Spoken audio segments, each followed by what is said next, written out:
Radyo Pilipinas, Radyo Publiko. Konsultasyon sa mga legal na suliranin, talakayan hinggil sa batas na magaan mong mauunawaan. Simulan na natin yan. Usaping Legal with Attorney Danny Galang dito sa Radyo Pilipinas 738 AM.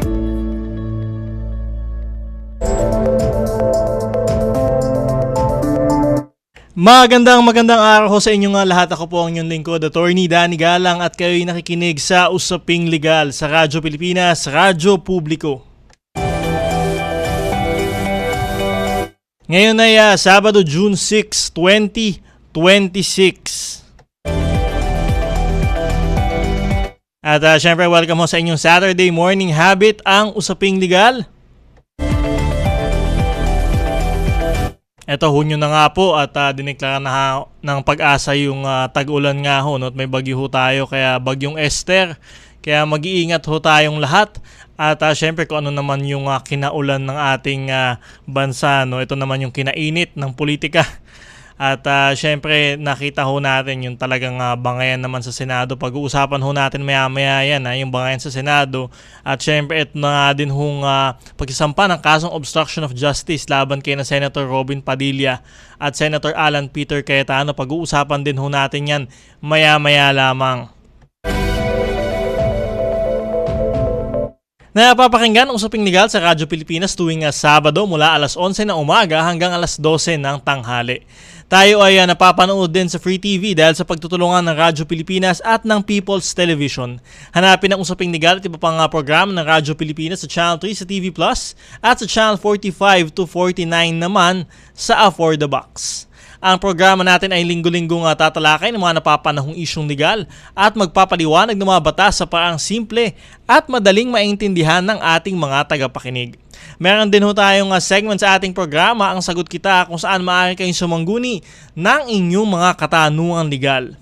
Mag-text na inyong katanungan, komento o reaction sa cellphone number na 0917-626-1169, 0917-626-1169 sa oras ng ating programa. At syempre sa mga nasa Facebook naman, maaari din kayong mag-comment na inyong katanungan sa ating live stream sa Usaping Legal Facebook page at sa Facebook page ng Radyo Pilipinas.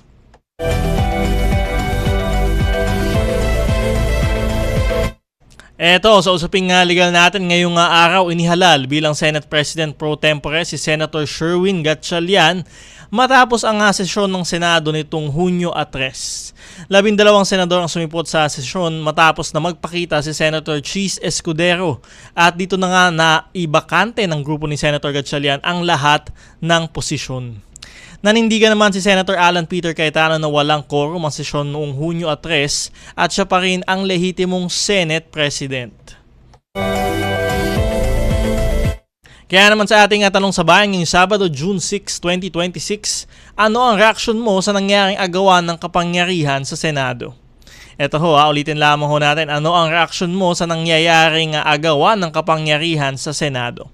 Mag-text sa inyong opinion sa 0917-626-1169, 0917-626-1169 o mag-comment sa ating live stream sa Usaping Legal Facebook page at sa Facebook page ng Radyo Pilipinas. Para pag-usapan ng usaping yan, makakausap natin ang Constitutional Law Professor at Legislative Lawyer na si Attorney Clark Edward Oitico. Good morning, Attorney Oitico. Welcome back sa Usaping Legal. Attorney Danny Galang po. Kayo ay napapakinggan sa Radyo Pilipinas at napapanood din sa PTV. Magandang umaga po, Attorney Danny Galang. Magandang umaga din po sa ating mga taga-subaybay dito sa Usaping Legal. Opo. Thank you, Attorney Oitico. Ito, tanong ho ng bayan, no? Ito ho ang nangyaring Senate session noong June 3. May quorum ho na 12. Ito ho ba, valid ho ba ito? Talagang nagkaroon ho ba ng quorum noong session ho na iyon? Okay po, so para masagot natin kung meron nga bang quorum yung session ng Wednesday, no? We need to determine muna what is quorum. Ano ba ibig sabihin ng quorum? Now, I think meron ng ruling ng Supreme Court dito. Now, when you say quorum, it means any number greater than 1/2 of the total. Okay? So, any number greater than 1/2 of the total. So, ilan ba yung total senators natin? We have 24 senators. So, for them to establish quorum, it should be 13 senators.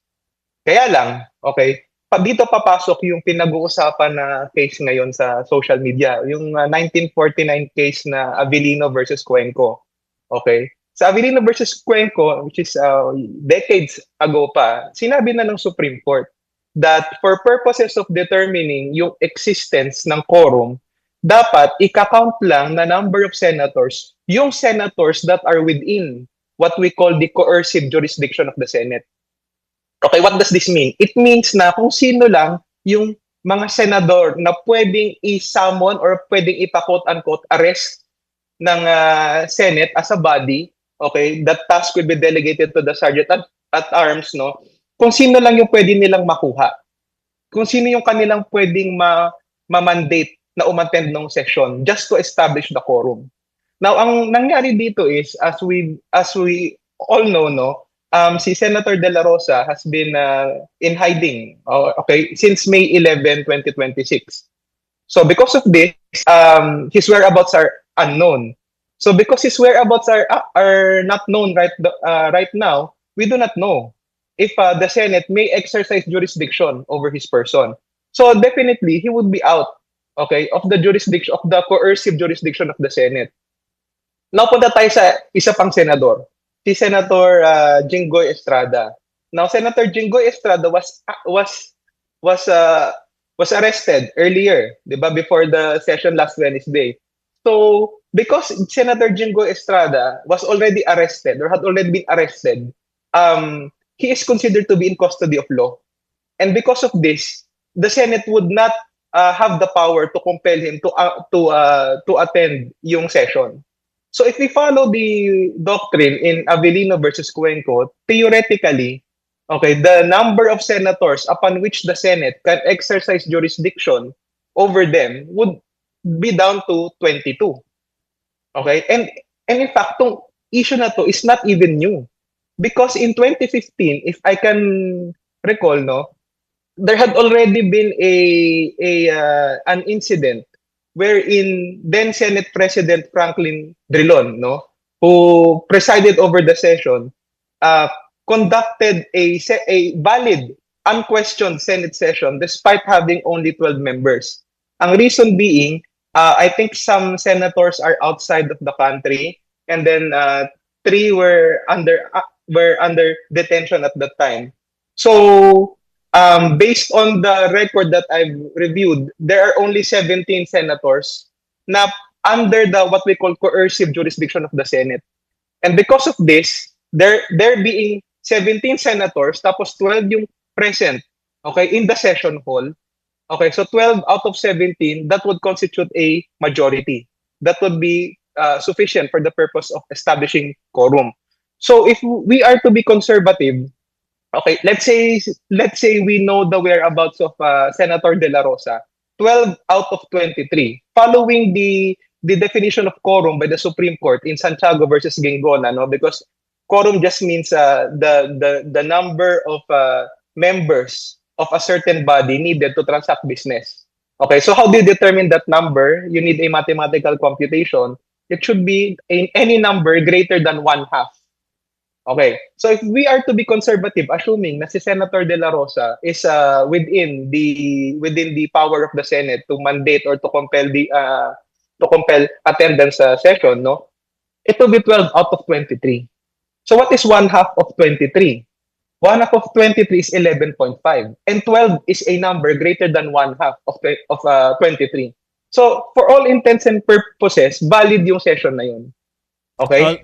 If we are to be liberal, 12 out of 22, still a valid session. So for the purposes of establishing quorum, I would say yes. Okay, there is quorum last Wednesday when the Senate held its session.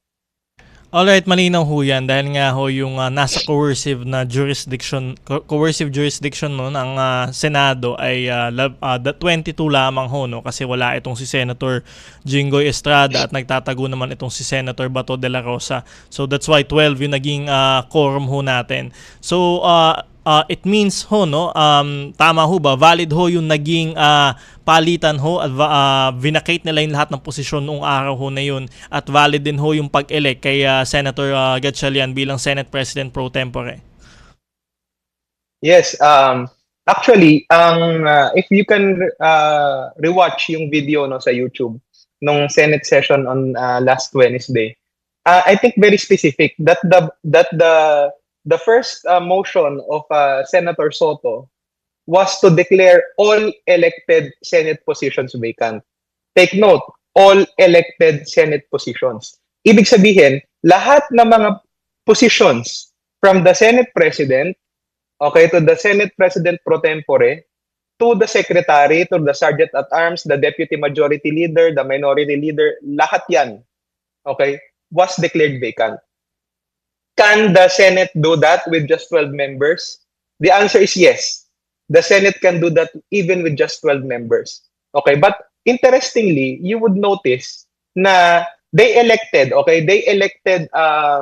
Senator Gatchalian as Senate President pro tempore. They elected all the officers except the Senate President. Okay? Very interesting, and we will discuss that. I will go to that later, Attorney. And going nga ho to the Senate presidency, no, ang nakalagay daw ho sa Constitution is 13 ang kailangan na number to elect a Senate President. And yun nga ho, ang inelect lang ho ng grupo ni Senator Gatchalian is yung Senate President pro tempore. So, does it mean na si Senator Alan Peter Cayetano is still the Senate President? Okay, so when we tackle about that, iba kasi yung motion to declare all positions vacant dun sa election ng Senate President. Okay, magkaiba yung dalawang yon. Yung first is you need a what we call a simple majority. What do you mean by a simple majority? Dalawa kasi yung klase ng majority na when you talk about legislation. Number one, you talk there's what we call the absolute majority. Ibig sabihin nito, the majority of all the members of the House. Qualified, all, lahat. Okay? And then there is what we call a simple majority. Ibig sabihin nito, majority of all the members present, there being a quorum. Okay? So technically, since we have already established na merong quorum nung session nung Wednesday, there's a quorum valid 12 out of 23 senators or 12 out of 22 depending what school of thought you want, no? So, there being a quorum, all the actions of the Senate during that day are considered valid and subsisting. Now, out of senators, to establish simple majority, ilan yung kailangan natin? You just need 7. You just need 7 senators to do ordinary legislation business. What is ordinary legislation business? Tackling of resolutions, first reading, calendar for special orders, calendar for ordinary business, yung mga ganyan. Those are normal legislative business. Those are ordinary business.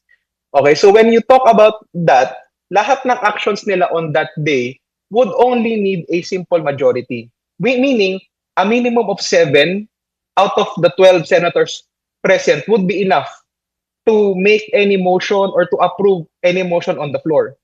Valid siya. Now, what was the motion that Senator Soto made when he ascended, when he had the floor last Wednesday? The first motion he had was, I move to declare all elected Senate positions vacant. So what does this mean? Okay? Ang motion niya is lahat ng mga na-elect na Senate positions would be considered vacant, wala nang nakaupo. So no exception yan. It's from the Senate President down to the committee chairmanships of the committees. Okay, is that valid? Yes, because it is an act of the Senate. Why is it an act of the Senate? Because the Senate is in quorum. May quorum siya and it has the approval of the majority of the quorum. So therefore, it is a valid act of the entire body of the Senate. Kasi they can do business because they have the quorum. Okay, so you just need a majority of the quorum. And as far as I know, wala sa Constitution and wala sa rules of the Senate na nakalagay na you need an absolute majority or meaning majority of all the members in order to declare all elected seats vacant. Wala naman nakalagay. There's no specific provision to that effect. So therefore, by a vote of at least 7, okay, valid yung pag-declare or valid yung motion or yung granting or yung approval ng motion to declare all seats vacant. And therefore, because all seats are vacant, the senators can elect now among themselves. Sino yung magiging new set of senators that would be the officers or the officials of the Senate, except the SP. And it is very interesting. Okay? Okay, and this includes nga ho yung vacating na yun ng Senate presidency, which means Yes. as we speak now, si Senator Alan Peter Cayetano is no longer the Senate president. Tama ho ba? Yes. Because the motion was approved unanimously. I think it was a unanimous approval, no? At in the session last Wednesday. So 12 out of 12 senators, there being a quorum, approved that all seats be declared vacant. Vacant lahat. They can do anything. They have the quorum. As long as they have the majority of the quorum, they can do anything. Except, yun na nga, certain exceptions. Okay? And that's the reason why they did not elect the SP. Alright, so for the Senate presidency, 13 ang kailangan ho nila, no? And ngayon ho, until now, ginigiit pa rin ni Senator Alan Peter Cayetano na siya pa rin yung Senate president, no? And of course, may kampo naman si Senator Gatchalian, which is yung na-elect nga ho last week. Nag-conduct pa ng Blue Ribbon Committee hearing nitong nagdaang linggo ho, no? So ito, nagkakaroon ho ng gitgitan sa pagitan ng dalawang paksyon. Pwede ho ba itong idulog na sa Korte Suprema para ho matapos itong guluho na ito na kung sino man talaga yung valid at legitimate ho na talagang nakaupo ngayon sa pwesto sa Senado? Okay, so going back, si Senator Cayetano, former Senate President Cayetano, is technically no longer the Senate President. Why? Because the declaration to vacate all the seats is a valid motion in a valid session with the unanimous approval by all the members present, there being a quorum. Now, the reason why Senator Gatchalian was not appointed or was not elected as Senate President, because there is already a ruling, a precedent from the Supreme Court, okay, that the Senate President is elected by a majority of all its respective members. I think the case is still Santiago versus Gingona. Okay, so what do you mean by elected by all of its respective members? Kailangan majority of all the members of the Senate ang mag-e-elect ng Senate President. This is in the Constitution. Kasi curiously, okay, ang nakalagay lang sa Constitution natin, okay, and this was ruled by the Supreme Court, no? Ang nakalagay lang sa Constitution natin is the Senate, Article 6, Section 16. The Senate shall elect its president and the House of Representatives its speaker by a majority vote of all its respective members. Period. And then the next sentence would be, each house shall choose such other officers as it may deem necessary. So what does it say? No, sabi ng Supreme Court dito when a question on the validity of the election, I think at that time, was kung the Supreme Court can intervene in the interpretation, quote-unquote, interpretation of whether you need an absolute majority for the Senate presidency positions, no? Or you just need a simple majority. And the Supreme Court ruled that, well, sa totoo lang, ang nakalagay naman doon sa Consti is the election of the Senate President and the Speaker of the House, but not the other officers. And so the Supreme Court ruled it's a political question. Ang pwede lang namin i-interpret dito is yung election ng yung i-interpret dito is yung election ng Senate President and the Speaker of the House, which requires, as the Supreme Court already ruled in Santiago versus Gingona, no, a majority vote of all the members of the Senate and all the members of the House respectively. Ibig sabihin nito, sabi ng court, okay, we cannot go towards the rule-making authority of the Senate and the rule-making authority of the House. Kasi nakalagay sa Constitution na each House, both the Senate and the lower house, no, shall choose other officers as it may deem necessary. So they can actually create new positions as they may deem necessary. They could provide for the election of all these positions that they created as may be necessary. Okay, ang nilimit ng Supreme Court yung kanyang intervention doon sa how do you interpret majority vote of all its respective members. And sa Santiago versus Gingona, nag-rule na nga sila. Majority of all respective members should be majority of all the members of the Senate, all the incumbent members. So hindi nila finalo yung outside the coercive jurisdiction. Okay, the Supreme Court did not focus on that. Ang sinabi lang niya, majority vote of all its respective members. Bakit? Yun ang nakalagay sa Consti eh. That's what's provided for in Article 6, Section 16 of the Constitution. Okay? But as to the other officers now, it is subject to the internal rules of both houses, respectively. Okay? So, if someone would file sa Supreme Court, anong ipa-file nila? Okay, can they go to the Supreme Court? Of course, they can go to the court. Okay, is there a justiciable controversy? I would like to think so, na merong justiciable controversy dito. Now, if they go to the Supreme Court, will the Supreme Court grant the petition? I'm not sure. I'm not preempting the court. This is just my humble opinion. No? The Supreme Court might rule that it is a political question because there's already a precedent in Santiago versus Gingona. And then the Constitution is very specific. Each house shall choose such other officers as it may deem necessary. So don't tell me that the Supreme Court will exercise its jurisdiction over the internal rules of the Senate or the internal rules of the House, diba? So that would be a violation of the separation of powers.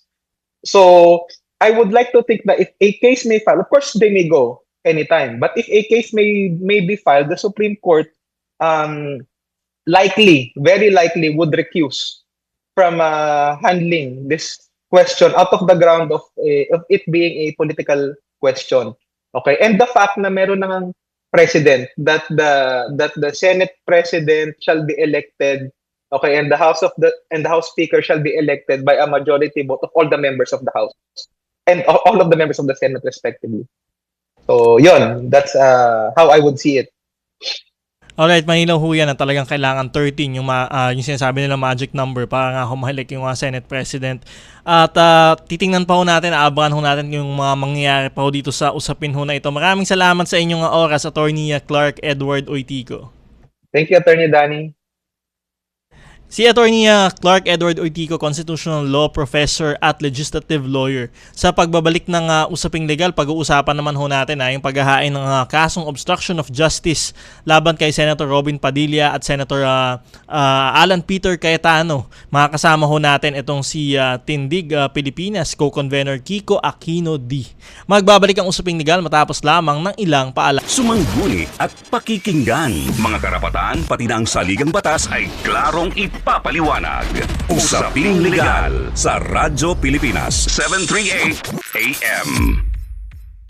Nagbabalik ang usaping legal dito pa rin sa Radyo Pilipinas, Radyo Publiko. Ito, batiin lamang ho natin yung manonood sa ating Facebook live stream. Hanapin nyo ho yung Usaping Legal Facebook page.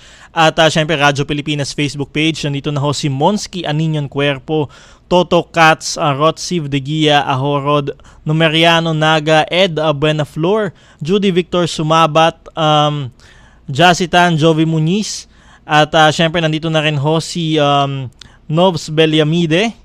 At nandito na rin ho si Fatima Muniz at Patricia Barbosa. And syempre happy viewing din to Attorney Erin Mariel Perez.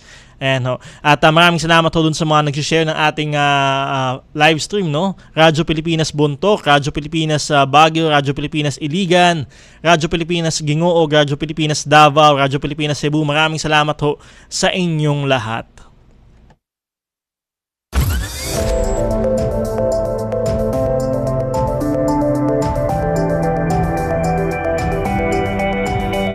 Ito naman ho formal na naghain ng reklamo sa Office of the Ombudsman ang grupong Tindig Pilipinas para sa kasong obstruction of justice laban kina Senator Robin Padilla, Senator Alan Peter Cayetano at dating Senate Sergeant at Arms Mau Aplasca para sa di umanong pagtulong sa pagtakas ni Senator Bato de la Rosa. Kasalukuyan pa ding pinaghahanap si Senator De La Rosa na nahaharap sa kasong Crimes Against Humanity sa International Criminal Court o ICC para sa madugong war on drugs ni dating Pangulong Rodrigo Duterte. Para pag-usapan ng usaping yan, makakausap natin ang co-convener ng Tindig Pilipinas at Executive Director ng Ninoy and Cory Aquino Foundation na si Kiko Aquino D. Good morning, Sir Kiko. Welcome back sa Usaping Legal. Attorney Danny Galang po. Kayo ay napapakinggan sa Radyo Pilipinas at napapanood din ho sa PTV. Ay, magandang umaga po, Attorney Danny. Magandang umaga po sa lahat ng mga nanonood at nakikinig po ngayon. Sir, ito ho ano ho yung nagtulak ko sa inyong grupo para tuluyan na mag-file nitong kasong obstruction of justice laban kina Senator Robin Padilla at kay Senator Alan Peter Cayetano? Well, definitely yung mga naganap po noong May 13 and 14, no? So, I think tayong lahat po ay nabahala na talagang nagkaroon ng putukan sa loob ng Senado for the first time sa ating kasaysayan. At saka, hindi lang ito basta-bastang putukan, pero habang lumalabas yung mga detalye, talagang mukhang wala namang lehitimong threat dito sa kalagayan ng Senado, bagkus mukhang nangyari ito upang matakas nga si Senator Bato de la Rosa mula sa gusaling iyon, no? So I think yung ganong pambabastos sa mismong institusyon ng Senado, pambabastos sa ating rule of law ay kailangan magkaroon ng consequences. Kaya nag-file po tayo ng obstruction of justice dito kay Senator Robin, na siya mismo ay umamin na siya yung naghatid kay Senator Bato de la Rosa palabas ng Senate building.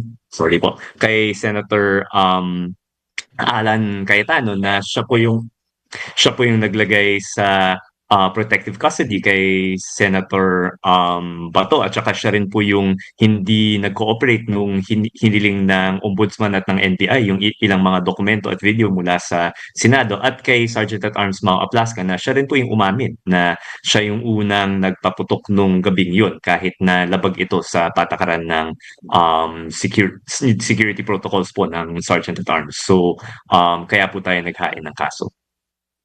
Going to Senator Robin Padilla, ang sinasabi lang ho niya is inihatid niya si Senator Robin Padilla, nakisakay sa kanyang kasasakyan dahil nga wala daw hong sasakyan, at ibinaba niya somewhere in Makati. Ano ho yung reaction niyo dito ho dun sa main argument niyo, main defense ho niya na iyon? Well, alam naman po ng lahat na merong warrant laban kay Senator Bato, at di gaya ng interpretasyon ng iba, para po sa amin, yung warrant ng ICC ay parte ng soberanya ng Pilipinas. So, lehitimong warrant yan dito sa Pilipinas dahil kusa po tayong sumali sa ICC mula 2011 hanggang 2018, no? At saka mismong Korte Suprema yung nagsabi na kahit na umalis tayo ay committed pa rin tayo dito sa proseso ng ICC for crimes that occurred from 2011 to 2018. So walang excuse to say na walang warrant kay Senator Bato. Alam ni Senator Padilla na merong warrant ang ICC laban kay Senator Bato. Therefore, yung paghatid sa kanya ay parte ng obstruction of justice dahil iniwasan nila yung mga nag-aaresto kay Senator Bato. So I don't think, I think yung mismong pag-amin niya parang it's further evidence na talaga nagkaroon ng obstruction of justice. Ito, nagpadala din ho yung grupo ho ninyo ng kopya ng complaint nga ho sa ICC or International Criminal Court. Ano ho ba yung gusto nga mangyari ng inyong grupo? Bakit ho kayo nagpadala din ho ng kopya dito sa ICC? Yun naman po ay for information and really for courtesy lang po, dahil nga yung obstruction of justice case natin ay may kinalaman dito nga sa warrant ng ICC. Sinend lang po namin ito sa kanila for information, for courtesy. Aware din po kami na may ilang grupo na nag-explore din na kung merong remedy for obstruction of justice yung mismong ICC, pero sa pagkakaalam ko ay hindi pinag-aralan pa lang din yung prosesong yun. So we are sending that for their information, pero wala naman kaming hiniling na prayer dito sa final namin sa ICC. Dito lang sa Ombudsman yung hinihingi naming relief. Alright, and nagsimula ho yung lahat ng gulong na nangyayari ngayon sa Senado. Nung nagpakita si Senator Bato de la Rosa, naihalal ho si Senator Alan Peter Cayetano dahil naging crucial ho yung vote niya. No? Ano ho yung reaction nyo ngayon sa nangyayaring power struggle ho dito sa Senado? Naging talagang magulo na ho itong Senado this past few weeks. Well, I think siguro sa isang level, no, parang since nagtuturo din po ako ng political science, medyo naintindihan ko po na talagang magiging magulo yung Senado natin after the midterm, no, after 2025. Kasi nga dahil sa composition nito, kahit sino, kung ayaw nila yung nangyayari, pwede silang manggulo eh. May dalawa kang Cayetano dyan, may dalawa kang Villar, sa kabilang banda, may dalawa kang Tulfo, di ba? May solid block ka ng Duterte na na 4 o 5. Meron kang pink opposition na 3. Tapos ngayon, meron kang solid Soto block na 11 na. So, kahit sino yung magsabi nun na, ops, ayoko na yung nangyayari, pwede nilang ipawiin yung boto nila sa majority at saka magkakagulo na naman, no? So, mukhang vacated na nga po yung Senate President natin at saka in all likelihood baka si Sherwin Gatchalian yung magiging bagong Senate President. Pero hindi ako magtataka kung si Senator Sherwin ay hindi yung huling Senate President bago mag 2028, no? So talagang dahil nga sa composition ng ating Senado ay magkakagulo talaga. That being said, malinaw na yung mga nangyari these last 3 weeks, this last month, ay beyond the pale, no? Parang hindi lang karaniwang pagtutulak ng pansariling interes yung nangyari, no? So yung pambabaril sa Senado noong May 11 to 13, yung pag-absent ng majority na katakataka, kung majority nga sila, dapat kaya nilang gawin yung gusto nilang gawin, pero nag-absent sila. And then yung parang mukhang may peking Blue Ribbon Committee, magkakatotoong Blue Ribbon Committee sa Monday, medyo kakaibang level na to, no? So parang ang tingin ko po ay kung ayaw natin yung nakikita natin, at saka base nga sa pagsusuri ko ay nakikita natin to dahil sa mga hinalal noong 2025 at pati na rin noong 2022. Yung pinaka-relievo natin or yung pinaka-relief natin ay sa 2028 dapat nating talikuran yung mga senador na to, yung mga inuuna nila yung pansariling interes kesa sa kapangalan ng bansa. Kailangan natin silang talikuran pagdating sa 2028. Alright, ito nga, na-mention nyo nga ho, they have the numbers pero hindi sila nagpapakita bakit sila natatakot na pumunta sa sesyon.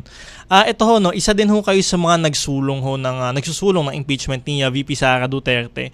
So, ano hong reaction ninyo na nagkakagulo ngayon sa Senado? Baka ho hindi matuloy yung impeachment trial ni VP Sara? Baka maka-apekto ho ito doon sa dapat na mangyayaring trial? Well, I think masyadong swak yung timing, no? So nagsimula itong lahat noong May 11 nung inakyat ng House of Representatives yung impeachment complaint laban kay VP Sara sa Senado, no? Ako ang mahalaga ay matuloy yung impeachment, no? So ako kung si Senator Alan man o kung sino mang bagong Senate President, baka si Senator Gatchalian, yung magiging presiding officer dito sa impeachment. Ako, basta matuloy yung impeachment, yun yung mahalaga, no? Pero siguro sana makita ng ating mga kababayan na ano-ano yung ginagawa tuwing inaakyat yung impeachment ni VP Sara sa Senado last year. Pilit na hindi inintindi yung ibig sabihin ng forthwith ng dating Senate majority.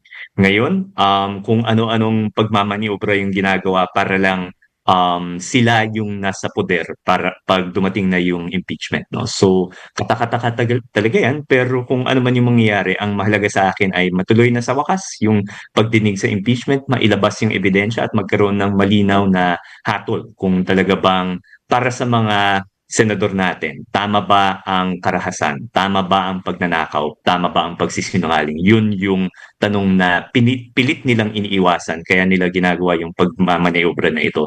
Pero it's time to answer the question, no? So, sang-ayon ba kayo sa maraming nagsasabi na mali yung pagnanakaw, mali yung korupsyon, mali yung pagsisinungaling, o iba ba yung kanilang opinion? Alright, malinaw ho yan, and also not to mention yung pagbabanta nga din ho, no? Panghuli na lamang ho, Mr. Kiko Aquino, may mensahe ho ba kayo kay Senator Bato de la Rosa at dun ho sa kanya mga taga-suporta na naniniwala pa din na dapat ho ay hindi ho siya ibigay sa ICC at dapat ho sa lokal na korte daw ho siya litisin?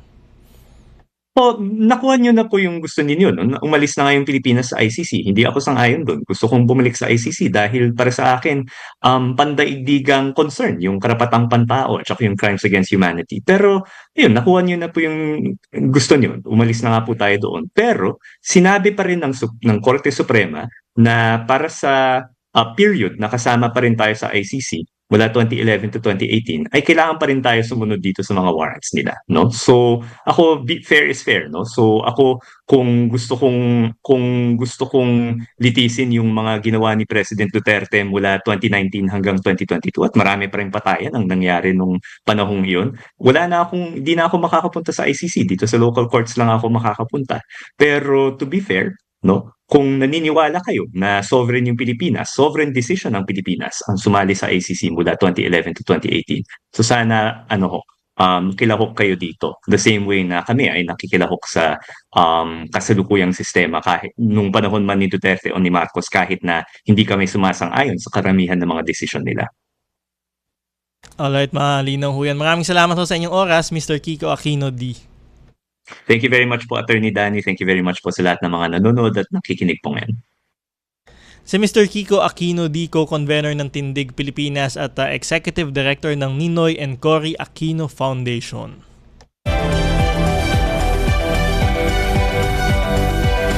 At ayan nga ho, napakinggan nyo ho yung kanina kay Attorney Clark Edward Oitico tungkol ho dun sa quorum. At ang sinasabi ho niya is valid ho yung quorum na nangyari noong June 3, 2026, itong Wednesday nga ho. No? Kasi nga ho, yung nasa coercive jurisdiction ho nitong Senado ay 22 senators lamang. Kasi nga ho, itong si Senator Jingo Estrada nakakulong, si Senator Bato de la Rosa ay nagtatago naman. No? So ang abot lamang ho nung jurisdiction ng Senate ay 22. So 22 tapos yung 50% plus 1 ho niyan is 12. So kaya ho siya sabi na valid yung quorum na nangyari noong June 3. And also sinabi ho niya na valid yung pag-vacate ng lahat ng positions noong June 3 nga ho, including the Senate President. So nilinaw din ho ni Attorney Oitico kanina na ito nga hong Senate President C ay vacant nga ho sa kasalukuyan. Kaya ho ang inihalal ho ay Senate President pro tempore and acting Senate President si Senator Sherwin Gatchalian. So ayan ho, malinaw ho yan. Kaya abangan pa ho natin dito sa mga susunod na linggo kung ano ho yung mangyayari. Siyempre kasi ayaw ho i-recognize ni Senator Alan Peter Cayetano ito nga hong nangyaring botohan nitong June 3 nga ho. At yun nga ho, nagkaroon pa ng Blue Ribbon Committee hearing nung Webes. At magkakaroon ho ulit ng Blue Ribbon Committee hearing naman sa Lunes. So ayan ho, at yung talo ho dyan, syempre ang taong bayan kung gantong kagulo ang mga senador ho ng Pilipinas. At kahit na ho yung mga empleyado ng Senado, hindi na rin ho alam kung sino ang susundin ho nila di ba? So sana ho matapos ho ito at magkahalal na nga ho ng Senate President kasi kailangan nga ho nila is 13, 13 votes. So malinaw ho sa Constitution, all members of the Senate. Yun nga ang pinapaliwanag ni Attorney Oitico kanina, 13 ang kailangan. So kaya talagang hindi ho nakapaghalal ng Senate President at si Senator Win Gatchalian ay Senate President pro tempore lamang. So abangan ho natin yung mga mangyayari dyan sa susunod na linggo. At talaga naman hong nagiging Senate freaks na nga daw ho itong mga nangyayaring sa Senado.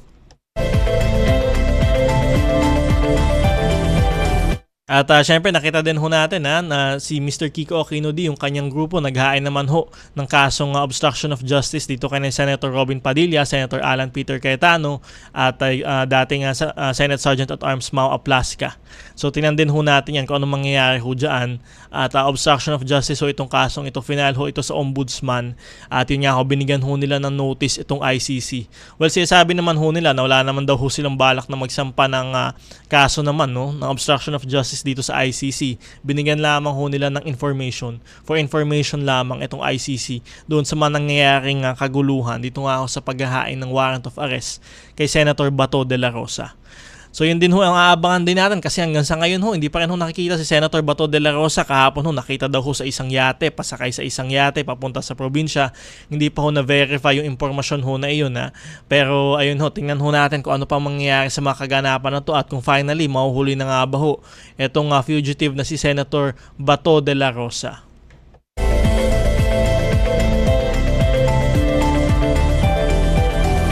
At syempre matatapos lamang ang ating programa. Maaari pa rin ho kayong mag-comment ng inyong saloobin sa ating Tanong sa Bayan ngayong Sabado. Ano ang reaksyon mo sa nangyayaring agawan ng kapangyarihan sa Senado? Maaari ho kayong mag-comment sa ating mga Facebook videos. Ilalabas ho natin yan sa Facebook at syempre ho sa YouTube para ho mailabas nyo ang inyong mga saloobin hinggil sa issue ho na ito.